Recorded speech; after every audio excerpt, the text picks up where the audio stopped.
SFC fans react, and I'm with the legend Michael Bowers. Michael, me throat's Speak gone. for yourself. Michael, it's a sickener. I'm going to say it's a sickener. Getting beat off the Smoggies is not nice. I mean, it's not our proper derby, but still, it's just the game in the championship. But I want to win at home, and we haven't. It's been a 4-0 defeat. It's going to hurt. This one's going to hurt for a while, for a good while. Michael Bowers, give us your expertise, your thoughts. This will be a long one. This is the aftermath, remember? Yeah. The aftermath will be a separate video. This is dedication when we're talking after a 4-0 home defeat. Right, yeah. I think the sentence, everything that could have gone wrong did go wrong, really, didn't it? Let's address this out of the way, because I know there's going to be people in the comments that say this. Obviously, whenever you criticise a referee, more often than not, yes, it is when you've got beat. Mm-hmm. But I've said it on my own video, on my own channel, that subscribe to that, by the way, if you want to. Can subscribe Michael Bowers, yeah. He's trying to get him to 5k. Likewise, fans react as well. Doesn't cost a penny. Yeah, I still keep saying you need to put that on a t-shirt. See him in the middle? Aye. Yeah. But, right, I've said this on my own video, right? And it's on this very channel last season. Dave's gesture behind the camera is what I was like towards the referee all game.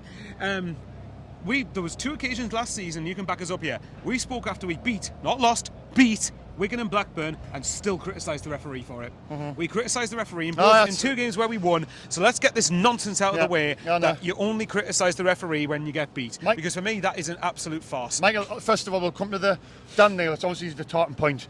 His first you had a talking point afterwards. His first yellow was a yellow card, because I think you said that was. I thought it was a bit harsh. But you think that I couldn't? I've never seen a replay of it. Was his first yellow? Was it harsh, or was it definitely a yellow? Anyone watching, bear in mind, I'm saying this just based on the view of someone in the ground. I haven't seen the replays yet, so what I'm going to say could be subject to change. Yeah. From what I did see, I thought the first yellow was fair. Right. I did think it looked a crunching challenge. Right, that's yeah. And we might as well get onto it straight away. So at that point, you're Dan Neil. Yeah, you're Dan Neil. At that point, you know it's a derby. It's going to be intense. It's going to be ferocious. It's an atmosphere. You've got a yellow card. You're on a doggy life. Literally from that point, you're on a tightrope. You cannot give the referee anything. You can't give him a little smidge, nothing at all. Shaun, I've actually got what he says here. Hang on. Fucking foul. Hang on. So apparently, for those of you who just watched, Phil Smith tweeted not long ago, Tony Moore says he has no criticism of Dan Neil at all. Apparently waved his arms and said that's an effing foul, says it's a natural reaction and should have been managed better by the referee. That's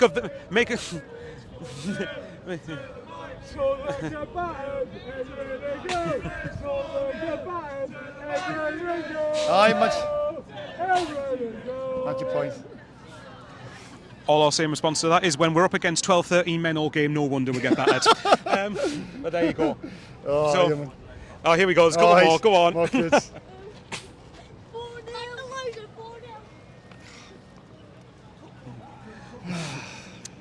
Make sure. Where's our security, Michael? Where was our security at the back? Oh God! I thought we were getting mobbed by about 20 Boro fans there, like.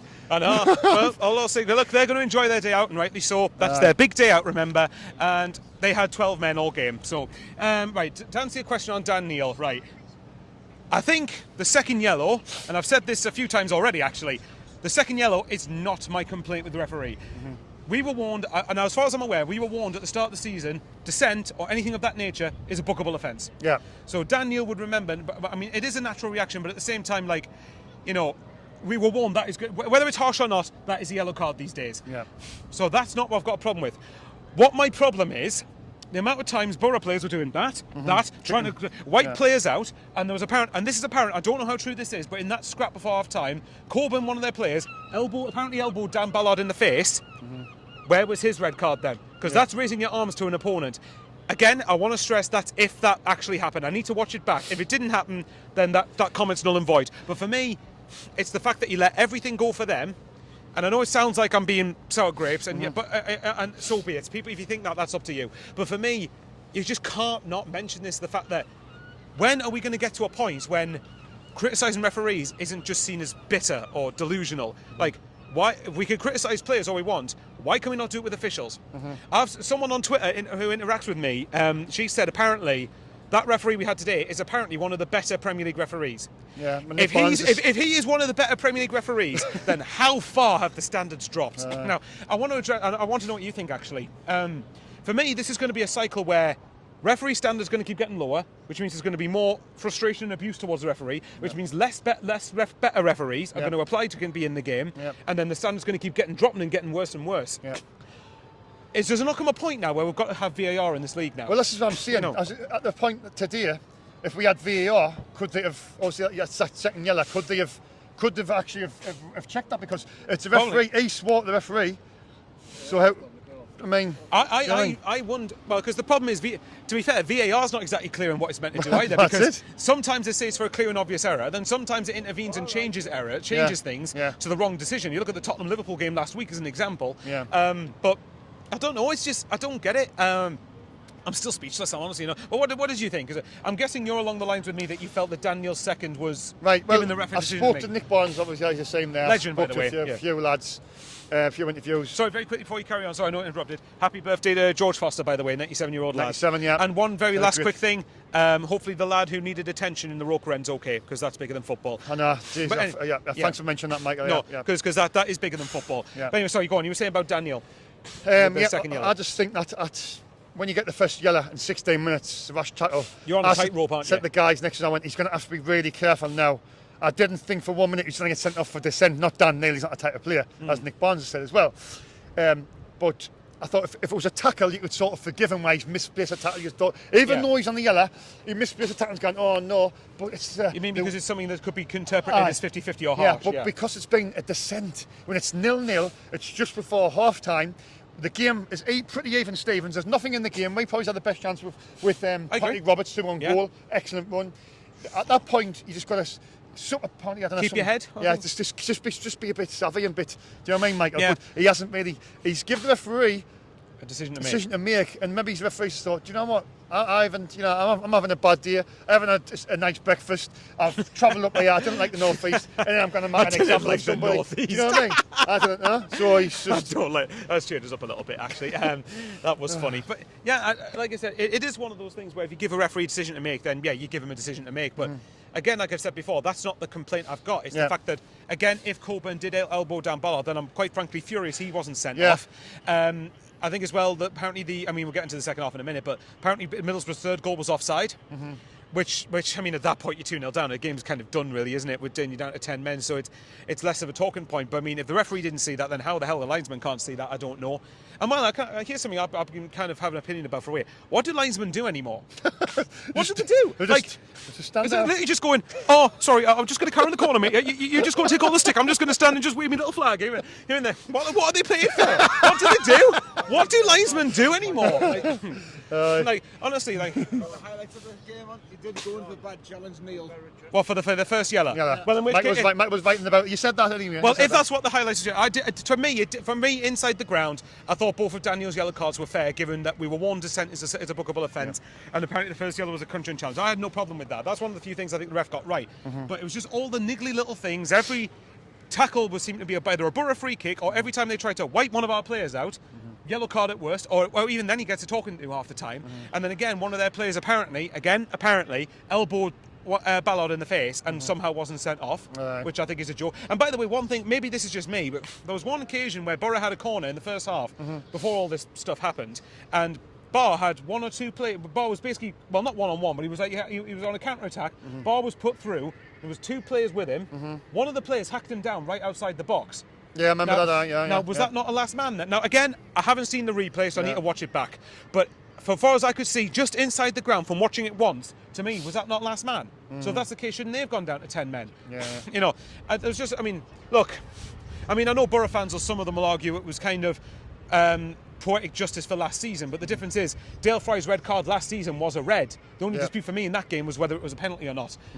So, I don't know. It's just got. But once again, once that decision's made, it alters the rest of the game because, well, to an extent anyway. We'll get on to. The first half, I thought Borough started a bit better, had more of the ball, but then we started to create the better. We come in and started to create the better chances. I'm convinced, and I can't prove this unfortunately, but just in my own opinion, that be 11v11, I don't think we get beat. Yeah, well, I think we at least get a point out of that. Dave said that as well, and I think, to be fair, it was an even game, so it could have went either way.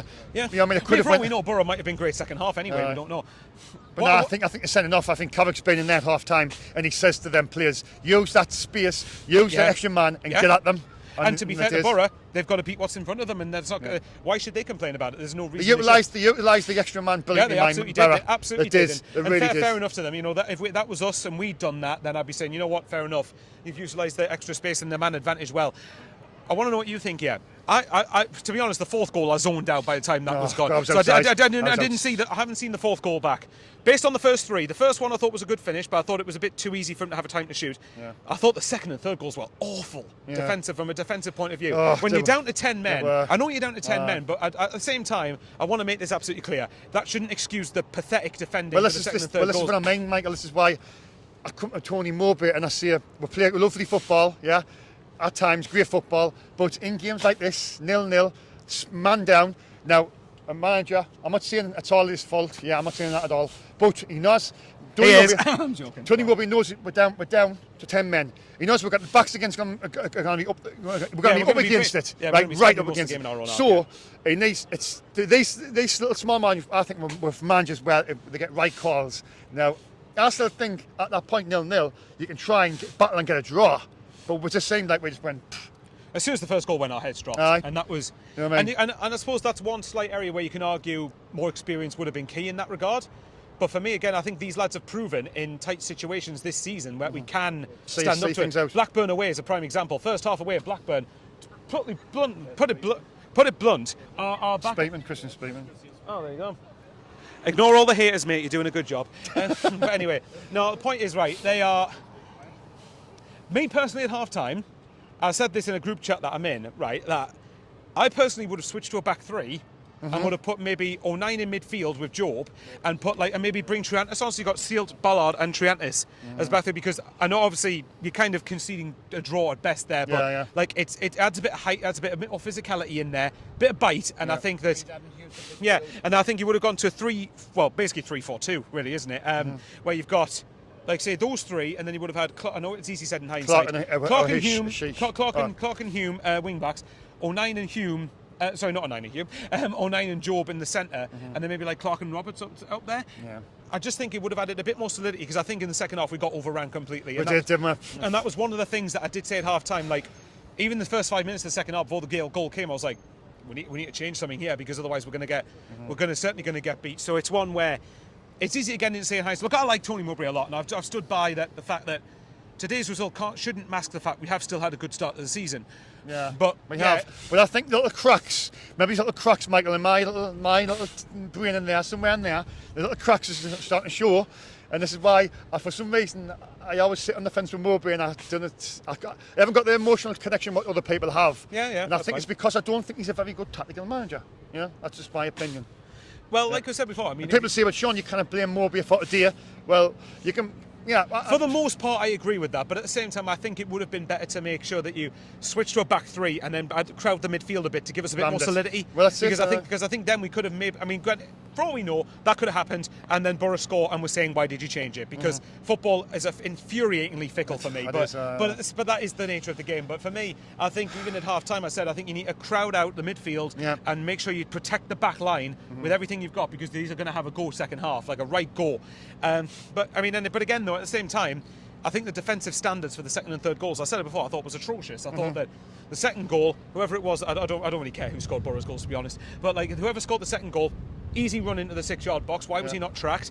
And then the third one. I mean, the third one might have been because we were trying to get back in the game, but obviously with that, Boro basically did to us what we try to do to most teams. When they've got space to attack, Isaiah Jones, I think it is, who tortured us like all game, unfortunately. You know, he managed to round Patterson, and then slotted it into the net, basically. So, again, it's one of those where everything that went wrong could have gone wrong. Did go wrong. You know, but I mean, the thing is now with Daniel. One thing I will say is very quickly, because I know you want to talk, but. Daniel suspended for Stoke. I'm hoping to God Pierre was back. So he needs to be back, I think. Because I thought once Daniel got sent off, I was worried, because I thought, well, who have we then got in the deeper midfield role? That's it. You know, I mean, sorry, I think he'll be back, and I think Job will play there. That's what I reckon. It might be that if we play 4-2-3-1 again, that we're going to have Job and Ekwa in middle for that game. Yeah. But I don't know. I don't know. Look, it sounds so incredibly bitter when we say that the referee did affect the game, but it sounds incredibly bitter to say the referee affected the sending off affected the game, but it did. You can't look at that and not say that didn't have an impact on the result. It did, and it did. It had a massive. Because at that point, as you said, the game was even. The game was very much in the balance, and I think if 11v11 half time, I think we get up. I think we step up a gear second half and at least go on to get a draw, if not a win. But this is what it is. Can't Michael. affect it now, unfortunately. But How many defeats is that now, Michael? There's 3 at home at Emily's. That's altogether. That's 4 defeats. Is that 4 defeats? Yeah. Jeez, in 11 games. You look at it like that. I look at it in that respect. 11 games. That's 4 defeats. That's quite a big number already, Michael. I think in some senses, today's game was a bit of an anomaly because of the circumstances around it. Not to an extent because we can't be excused for a terrible defending and poor second half display. That can't be on Jared Gillett because that's not on the players. But I think the first 3. I mean, again, it's the first 3 games where we've lost where Ipswich should have got a point. Preston should have got a win, I would argue, and then Cardiff was just that was in some ways I'm probably more annoyed about Cardiff because of the manner of how that turned out than this one, but it just again goes to prove that what was it, we had 3 defeats at home. That's what I'm saying. So Ipswich, Cardiff, and today. That's our 3rd defeat and 6 at home. So 3 wins, 3 That's going to be the losses. Achilles heel again this season. This is going to be the. Maybe we'll win 13 and lose 12. I don't know. But yeah, this is one thing. Like I said, today to some extent has anomalies around it, but we need to get our home form better. But like anyway, Michael, just on the last point, the next 3 games we've got an international break and we've got Stoke. They're tough Mr. ones. Alex Neil, I mean, whether he'll be there or not, I think he might be still. I think he will be. I'd be Alex surprised Neil, if he's so not. we've got Stoke, Leicester, and then Norwich. 3 tough games there. Very tough games. This is kind of why I felt we needed to get a result Yeah, today. Right? 9 points. Well, hopefully, whatever Dave's had, I'll have some of it because it's smoking. Two. Referee before the match said that the referee was sort of gesticulating, not crowding the referee and showing empathy. Do you mind have a look at that? Let's have a look. Right, let's see. Where's where it says second yellow card? Oh, is this ALS? I'm guessing they're talking about. Yeah. So what is it? So, hang on. What is it? Referee in the game. Dan is desperately So this is a quote. I think this is from Tony Mowbray. Yeah, Mowbray. Okay. Quote from Tony Mowbray on Dan Neil. Sorry, guys. I know this is all over the place, but right. According to Dan, Tony Mowbray, this is a quote about referee ruining the game. Did a better job than the referee. Anyway, Dan is. Not gonna be able to talk with an alarm's going off. Right. Mowbray said about the. Oh, just lost it. Right. Okay. Here we go. Ridiculous. So someone said, Tony Mowbray's comment. I don't understand the logic of it. I found it ridiculous that managers are meeting before the game, which I have to go to. He is saying he is going to manage the game empathetically. Local derby, 45,000, and he gives a red for gesticulating. And then on the right. Dan is desperately disappointed in the dressing room. He is a local lad who feels the rivalry and significance of the game. He wanted to do well, and my own view is that the referee has spoilt the game. Middlesbrough are a good team. It was a good game where both teams created chances. And last thing, inconsistency. I said to the 4th official there was a booking in the first 5 minutes for the pullback. He stopped it but not even spoken to the player. I just know that later in the game he's going to book something for such less than that. And this is why I think they get it wrong. They come in to try and manage it, either let things go or put the stamp on it in the first 5 minutes. I think he thought he would tiptoe into it today, and then in the 44th minute he books Dan for gesticulating. In my opinion, I think he spoilt the spectacle. Of course, from a Middlesbrough perspective, they don't mind. Make of that what you want. That's it in a nutshell. No, I think unfortunately, we're just going to have to sweep this under the rug and move on. Yeah. The problem is, we've got 2 weeks to stew on it, though. That's why I hate losing before an international break. Today's defeats for me, it's 4 out of 11, like I said. It's just, for me, I think we're going to be in double figures for defeats, and that's, to get promoted, it's not going to be good enough. It comes back to the point where, to be fair, before today, we were the 2nd best defensive team in the league, which is something that, and I keep banging on that clean sheets are important, obviously. So I think, look, we've just got to put this under the rug and just say, look, let's just say how we respond at Stoke, people can say that was reverse of last season. Okay, then I hope the Stoke game is a reverse of the home game last year. Hopefully we go there and absolutely batter them for Alex Neil. Anyway, but knowing our luck, he's there, so we'll probably get beat. Right, Michael, that was a pleasure, pal. Cheers. Fuck the referee.